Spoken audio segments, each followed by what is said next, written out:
لا، لا، لا، ده إحنا كده هنعدّي الحدود، هنعدّي الحدود بمراحل كمان. لا تقولي لي شيف أنا عملها على قناة وطلعت روعة وطلعت فظيعة، سيبِك من الكلام ده خالص، ولا تقولي لي كمان جبناها في المطاعم وهاقول لِك برضه سيبِك من الكلام ده خالص، وهتقولي لي جبتها جاهزة وطلعت، هاقول لِك برضه سيبِك من الكلام ده خالص. تعالي نعمل البانيه بأسهل وصفة وبأحلى طريقة، وهتطلع معاكِ زي العسل، والكفر بتاعها كمان مش هيفك معاكِ خالص. تعالي نخش على الوصفة ونشوف إحنا هنعمل إيه إن شاء الله النهارده. بس أول ما ابتدي معاكم انزلي صلي على النبي في الكومنتات علشان تاخدي حسنات، وأنا آخد كمان معاكِ. وما تنسيش برضه الاشتراك في القناة، وتعملي لي لايك وكومنت حلو زيك. أنا النهارده هنا هاعمل مع البانيه مكرونة. البانيه ده أنا ما جايباهوش جاهز، كان عندي صدر فرخة وقطعتها وشيلتها في الفريزر وقت اللزوم يعني. بعد كده هنا حطيت حلة على النار وحطيت فيها المكرونة بتاعتي. طبعا المكرونة زي ما انتوا عارفين انا منزلها على القناة، ما بحبش اسويها على الاخر. لو هتسويها على الاخر يبقى هتتعجن منك ومش هتاكلي مكرونة صح. يبقى لازم المكرونة بتاعتي تكون مستوية بس فيها تكة شوية، علشان هتكمل سواها في الصلصة، وهتكمل سواها ان شاء الله بعد ما تنزل كده في الصينية. بس احنا بنغسلها بمية برضه. عندي هنا بصلاية وفرمتها كويس، بس ايه يعني كام بصلاية كده حلوين.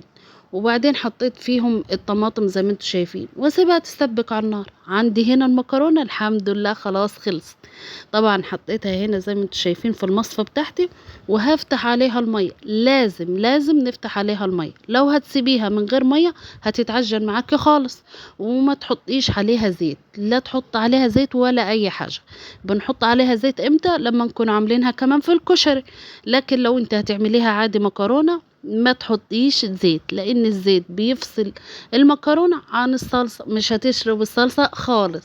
فعشان كده هنغسلها بس وبعدين هنركنها على جنب. عندي هنا الصلصة بتاعتي سبتها على النار. وعندي هنا كان معايا عندي في التلاجة كان بتنجانة كده، قلت احمرهم واعملهم بتنجان محشي كده لزوم الاكلة الحلو. طبعا هنا البتنجان ده طبعا ما بياخدش وقت، زي ما احنا عارفين بياخد جليبة والتانية، علشان هو صغير كده والحجم بتاعه طبعا ما بياخدش وقت غير البتنجان النوعيات التانية.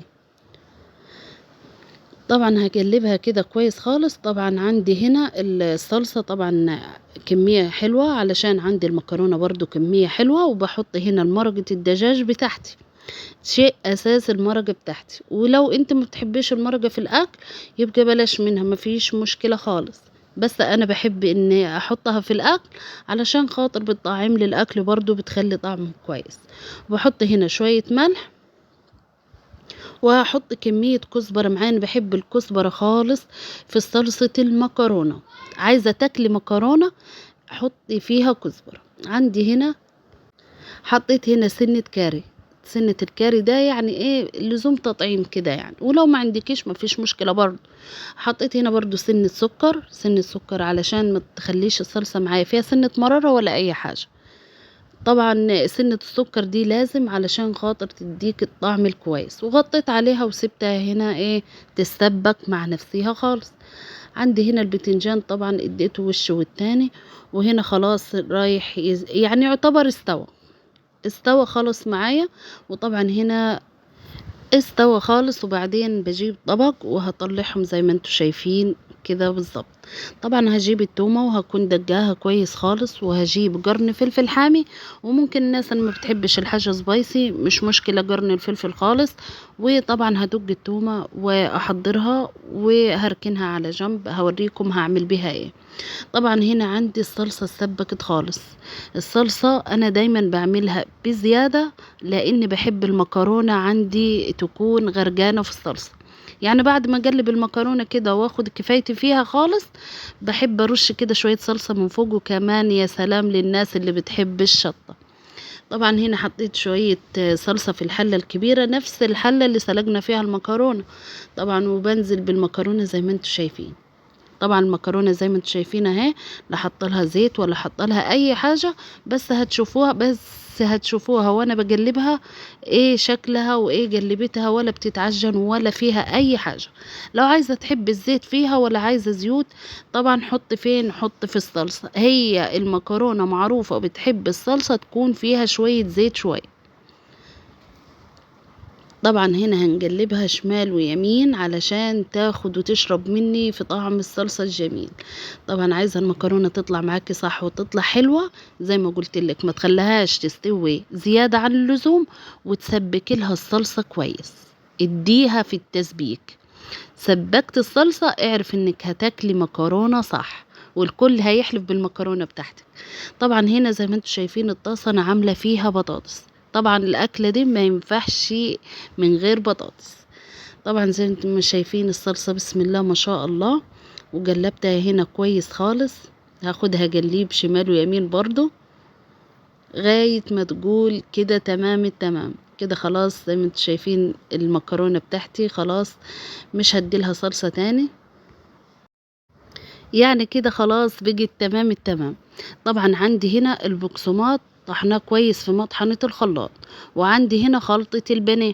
عندي هنا زي ما انتم شايفين قطع الفراخ ان انا اللي مقطعاها برضو كانت كويسة خالص. ممكن تعمليها بهذا الوضعية، بس انا بحب اديها كده دقة بسيطة، ما بدقش خالص لان هي اصلا رهيفة. فعشان ما تتقطعش مني يا دوبك كده بديها دقة خفيفة خالص علشان تتفرد معايا، وعلشان تبقى في قطمة الاكل تبقى حلوة وناعمة. لان زي ما انتوا عارفين صدر الفرخة بيبقى خشن شوية، فانت بالدقة دي هتخلي طعمها زي العسل وهتتقطع معاكي زي الحلاوة. طبعا زي ما انتوا شايفين انا هدجهم كده، هجيب كيس وهفرد الكيس واحط كده قطعة، وبتني بقية الكيس كده ما بخليش حتة الفرخة يعني منها للهون على طول. بدجها زي ما انتوا شايفين كده. لو عندك برضو المطرقة دي ما فيش مشكلة. انا طبعا عندي يد الهون برضو قدر المصلحة. وطبعا عندي هنا، طب الخلطة هنعملها ازاي؟ عندك هنا البقسماط وانا فرماه كويس خالص، وهحط عليه خلطة البانيه، وهحط سنة ملح، ومش هحتاج حاجة تاني خالص. طبعا عندي هنا برضو زي ما انتوا شايفين الخلطة كده هحطها فين، في البقسماط. طب لو انت ما عندكيش بقسماط هقول لك عيش ناشف وطحنيه كويس خالص. طب ما عندكيش عيش، هيبقى ان شاء الله شوية دقيق وهنحطه في الخلطة دي، وهنحط شوية ملح، وهتقضي المصلحة برضو معاكي. طبعا انا هنا حطيت سنة كاري برضو، بحب اطعمها في الاكل بس ما بزودهاش كتير علشان ما تظهرش معايا طعمها في الاكل قوي يعني. عندي هنا بيضتين، انا هستخدم بيضة واحدة، ولو عوزت التانية هستخدمها برضو. ضربتها كويس خالص، وحطيت عليها سنة خل وسنة ملح، وضربتها كويس زي ما انتوا شايفين. هاخد حتة الفرخة هنا وهحطها فين، هحطها الاول في التتبيلة بتاعتي. يعني مش هنزل في البيض على طول، لا هحطها في التتبيلة بتاعتي، وبعدين هرجع احطها في البيضة، وبعدين هرجع احطها تاني في التتبيلة بتاعتي، وهكذا هنزل بالكمية كلها اعملها نفس الوضعية. طبعا زي ما انتوا شايفين انا بدوس عليها كويس خالص علشان تشرب معايا الخلطة وتشرب معايا البقسماط طبعا، وعلشان خاطر ما تفلتش مني. يعني ما بحطهاش كده وخلاص وبنفضها، لا لازم بدوس عليها كويس خالص. طبعا هعمل الكمية كلها اللي معايا. على فكرة البانيه من أجمل الأكلات، ومن أسهل الوصفات. يعني وصفة خفيفة خفيفة خفيفة، هتمشي معاكي مع شوية بطاطس شوية مكرونة زي ما احنا عاملين في الفيديو. ولو ما فيش مثلا شوية رز مثلا وشوية سلطة برضو هيبقى كويس خالص. بس معروف البانيه بيحب الأكلة، البانيه بتبقى جنبيها المكرونة، وبتبقى جنبيها البطاطس. صلي على محمد عليه الصلاة والسلام. عندي هنا عملت انا الكمية، بس البيضة عندي هنا الواحدة ما قضيتش، فهضطر احط البيضة التانية. ولو فضل مثلا معاكي شوية من البيض، انا جبت شوية بقسماط وقلبتهم فيها وعملتها كده زي الدايرة، وبعدين حطيتها فين، حطيتها في الزيت برضو والله، وطلعت طعمها خطير. طبعا انا جبت البيضة التانية، وديني هعمل بقية البانيه بتاعي. هنا خلاص دي اخر قطعة معايا، وخلاص قلبتها كويس خالص زي ما انتم شايفين، وبدوس عليها كويس خالص. وبعدين هطلع بالبانيه احطه فين، احطه في التلاجة. طبعًا لازم أحطه في التلاجة. هنا مسحت الرخام وشِلت الحاجة خالص، وهاحط طبق البانيه كده في التلاجة ياخد بتاع حوالي 10 دقايق علشان خاطر ما يفُكِّش معايا، ولو عايزة تحطيه في الفريزر برضه كويس. طبعًا هنا خلاص بعد ما طلّعته هنا من الفريزر بتاعي وسخّنت الزيت كويس خالص، زي ما أنتم شايفين أديني بارُصّه في صينية الزيت. ويا حبايبي هو ما بياخدش وقت نهائي، ما بياخدش وقت خالص، جليبة والتانية وبمجرد ما اداكِ لون بتطلّعيه على طول. لو سِبتيه في الزيت هينشف معاكِ علشان يدّيكِ الطراوة ويبقى طعمه حلو كده وقطعته حلوة، ما يبقاش مجرمش، لإن البانيه ما عايزش إنه يبقى هو مجرمش، عايز يبقى كده فيه سِنّة طراوة، وعلشان تعرفي تاخدي القطمة صح وتاكليها صح وتستطعميها كويس خالص. هو ما بياخدش وقت، أقل من 5 دقايق كمان بياخد على النار. باقلّبها قلّبة والتانية زي ما أنتم شايفين ويا دوبك ياخد اللون وهاطلّعه معايا على طول. زي ما أنتم شايفين الجمال والحلاوة والريحة تحفة. والله، والله أنا عندي صدر فرخة واحد بس، يعني مش ناحية واحدة كده ناحية الكتف، ناحية واحدة بس، مش الصدر كامل. عمل معايا 14 قطعة، 14 قطعة، يعني أنا لو هاخد الصدر كامل هيعمل معايا شوفوا كام قطعة، هيعمل معايا 28 قطعة. أنا عملت من ناحية واحدة بس، عملت 14 قطعة، ومُشبع جدًا، جدًا. جرّبيها. وأنتِ لو ما بتعرفيش تقطّعيها، يعني مش هتعرفي تقطّعيها بانيه، في يوم كده بإذن الله هابقى أورّيكم أنا قطّعتها إزاي على القناة بإذن الله. لو أنتِ ما عارفاش تقطّعيها إزاي، ممكن عند بتاع الفراخ وأنتِ بتجيبي الفرخة بتاعتِك تقولي له مثلًا إيه اعمل لي صدر فرخة أو كتف واحد مثلًا، يعمله لِك إيه، يقطّعه لِك بانيه، وهتاكلي بانيه، بانيه. زي ما أنتم شايفين يا جماعة الكمية دي كلها زي ما قُلت لِك من صدر فرخة ناحية واحدة بس. لكن أنتِ طبعًا لو هتعملي الصدر كامل اللهم صل وسلم وبارك على سيدنا محمد، هيعمل معاكِ كمية كبيرة. زي أنتم ما شايفين كده خلاص أنا كده باطلّع البانيه بتاعي ما شاء الله زي ما أنتم شايفين. شايفين الجمال وشايفين الحلاوة، كده وصفتنا والفيديو بتاعنا خلص خالص. طبعًا الوصفة سهلة جدًا مش محتاجة أي معاناة. طبعًا لو في وسط الأسبوع كده ومحتارة تعملي أكل إيه، يبقى هنعمل بانيه إن شاء الله، بأسهل الطرق وبأسهل الوصفات. تابعيني قناتي جديدة ومحتاجة دعم. شكرًا، شكرًا على المشاهدة.